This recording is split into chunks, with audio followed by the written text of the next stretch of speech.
Welcome back to Yang Daily. I'll be your host, Alex Cheney, bringing you all the Yang news you need to live your life right. Apologies for being super late today. Unsurprisingly, covering Texas revolutionary abortion law took up more time than anticipated, like a lot of time. It's quite the mega thread, good for sharing since it covers everything. So this episode is pretty much all about that.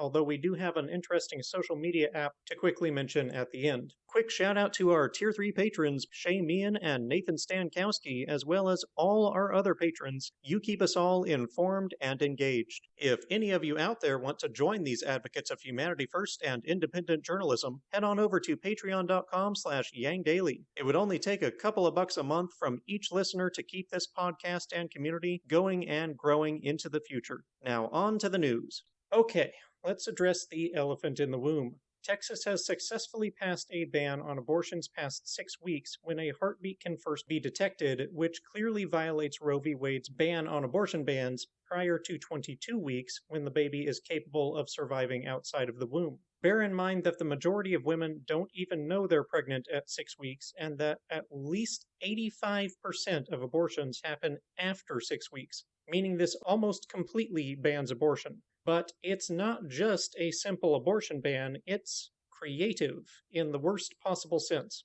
Allow me to explain. For starters, incest and rape are not exempt from this law, so there's that.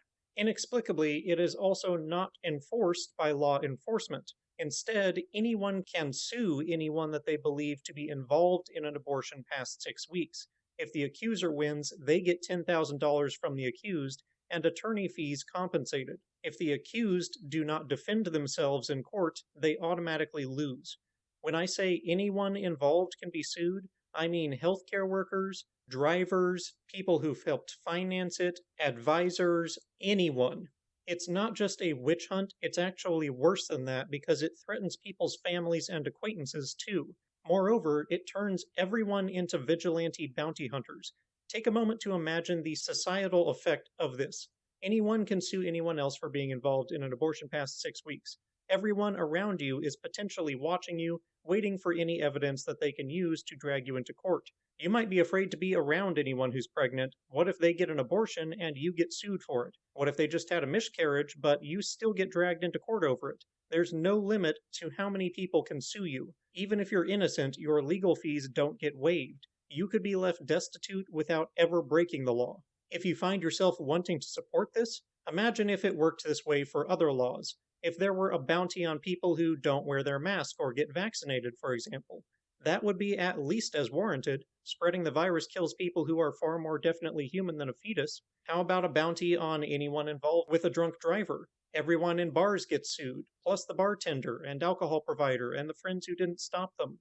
How about for unsafe gun management, vehicle maintenance, food handlers' hygiene, wearing a seatbelt? The list goes on. And that's just for laws that protect human life. If we applied it to lesser laws, it would get even worse. How about a $10,000 bounty on everyone involved in speeding, including passengers, or on driving without insurance? I'm fond of car examples, it seems. Maybe more people would follow these laws, but at the cost of a hellscape society where everyone's out to get you, and you can be ruined just for your associations. It's the sort of authoritarian madness you would expect only in North Korea, not America. People living in fear of their neighbors reporting on them because they will be rewarded for doing so. That is straight out of the worst fascist regimes. Anti-abortion groups don't seem to be bothered, though. One immediately created a website for anyone to anonymously accuse women they suspect might be in violation.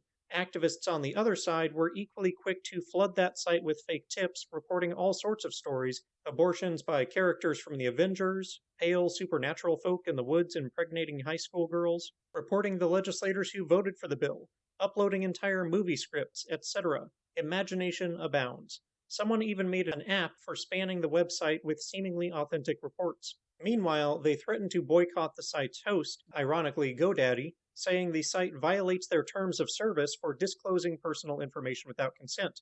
GoDaddy quickly responded by booting the site, which now appears to have moved to host Epic. Unfortunately, the Supreme Court also doesn't seem to be bothered. They voted 5-4 to let the law continue, with all liberal justices dissenting. The decision was one of technicality. Texas politicians specifically designed SB 8 to be hard to challenge in court, hinging on the enforcement by vigilantes. Normally, abortion bans are overturned by suing the state enforcer. In this case, there isn't one. SCOTUS said challengers could not show that they were suing the right people because government officials can't enforce this law. It's a legal cop-out, as SB 8 is in flagrant violation of Roe. It never should have been allowed to pass at all. Liberal Justice Sotomayor didn't mince words, saying, quote, "The court's order is stunning. Presented with an application to enjoin a flagrantly unconstitutional law engineered to prohibit women from exercising their constitutional rights, a majority of justices have opted to bury their heads in the sand." End quote.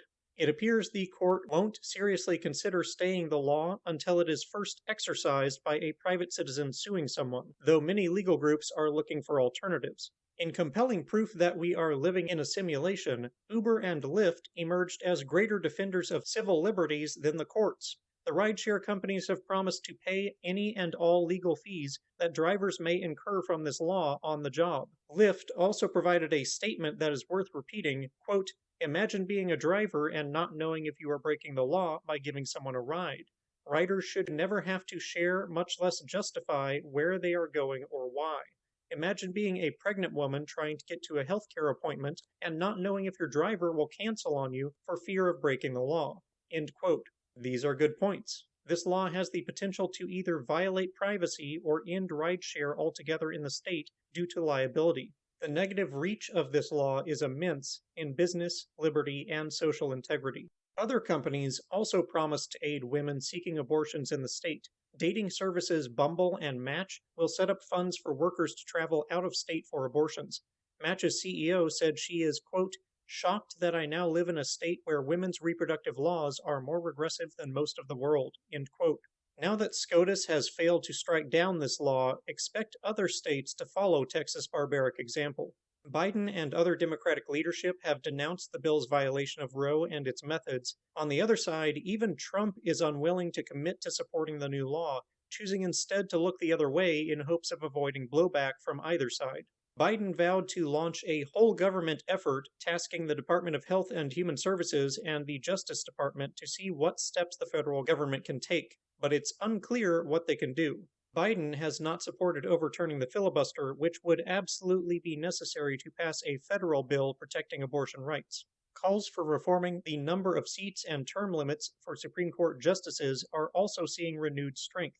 If GOP picks did not have a supermajority on the court right now, it is highly unlikely they would have allowed this travesty. Reforms such as Andrew Yang's proposal for term limits, more seats, and an even appointment between both parties could have prevented this. The court's practice of ruling in private and without consulting lower courts is also under criticism. Pelosi has promised the House will bring up the Women's Health Protection Act to establish abortion rights federally, ending our dependence on the court for this issue. However, without eliminating the filibuster, it is an empty gesture. Perhaps this will lead to necessary pressure on Manchin, Sinema, and other conservative Democrats to release the country from the filibuster's legislative gridlock before it finishes murdering democracy. Now is a good time to push, no pun intended. As I've said before, abortion is an extremely gray issue. It's not clear when a fetus should be considered a proper human. I would say when it becomes capable of human-level cognition, since that is what sets us apart from all the animals that we do not protect under the law. The court has previously decided it is when the fetus can survive on its own. This law is targeting a heartbeat, which seems quite arbitrary, and many states would say at conception, which I would say is ludicrous, but there's no clear answer. And then there's the mother's rights. Pregnancy and childbirth are painful and can be traumatic, even fatal. We have never had a law that forced someone to risk their life or undergo great pain to save someone else. That violates our general standard of individual liberty in this country, yet that is what banning abortion would do. And then, of course, many anti-abortion positions are purely religious, which blatantly violates constitutional separation of church and state that freedom of religion relies on. So yeah, it's complicated. It's easy enough to define unreasonable extremes. Banning abortion altogether is clearly religious oppression. Aborting a healthy pregnancy near birth is clearly murder. But there is a range in which people can reasonably disagree about where to draw the line. SB 8 is an abject lesson in unreasonable application, and that's least of all due to 6 weeks being too early. The way it's enforced is just about the worst possible solution. It incentivizes paranoia, fear, hostility, poverty, and profiteering, unleashing some of our worst inclinations. There's also the point that banning abortions won't stop them. It will just be an extra expense for the well off traveling out of state and make it more dangerous for the poor. More effective and humane solutions are to reduce the desire for abortions by reducing unwanted pregnancies and barriers to motherhood. Contraception is obvious. Beyond that, the number one reason for abortions is financial insecurity, which makes UBI the number two solution. Ironically, Texas is simultaneously becoming one of the progressive leaders on guaranteed income. They have three major cities experimenting with it as the most direct solution to extreme cost of living, among other issues. Annie Flom wrote an article about that, which you can find in the links. And as a fitting end to this episode, a couple of high schoolers have launched the beta for a new app, Yap Politics, which claims to do the opposite of other social media. Instead of feeding users content that matches their own, creating echo chambers that distort perception, Yap seeks to feed them contrasting perspectives to encourage critical thought and debate. It will include a public forum, an information center to inform arguments, and a live video feature for organized debates. The problem, of course, is going to be getting people to use it. There's a reason other apps pander to pre-existing beliefs. People like it. But it would be fantastic for humanity if this could catch on. You only grow by challenging yourself. And that'll do it for today's Yang Daily. Bookmark and share the abortion thread and the debate app. Flood Congress with calls, tweets, faxes, and letters using the ResistBot or Income Movement's easy contacts below. If you need help, consult Humanity Forward, the Income Movement Aid Database, the Mission Asset Fund, or United Way, and don't forget to Yang Daily.